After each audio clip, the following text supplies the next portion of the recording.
கடன் பெற்றவரின் வீட்டை எரிப்பதற்காக வட்டி முதலையிடம் 17 வயது பெண் பணம் பெற்றதாக விசாரணையின் மூலம் தெரிய வந்துள்ளது.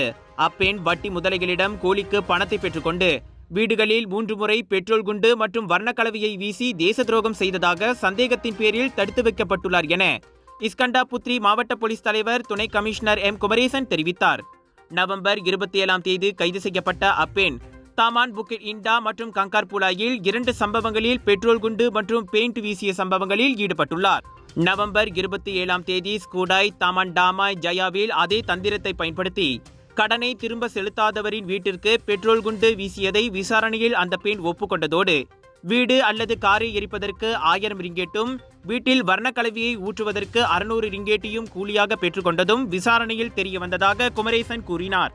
வட்டிக்கு வாங்கிய பணத்தை திரும்ப செலுத்த தவறியவருக்கு தெரிவிக்கப்பட்ட மிரட்டல் குறிப்பில் காணப்பட்ட தொலைபேசி எண்கள் மூலம் அந்த வட்டி முதலைகள் கும்பல் அண்டை நாடான சிங்கப்பூரை சேர்ந்தவர்கள் என்றும் தெரியவந்துள்ளது என செய்தியாளர் கூட்டத்தில் குமார் கூறினார்.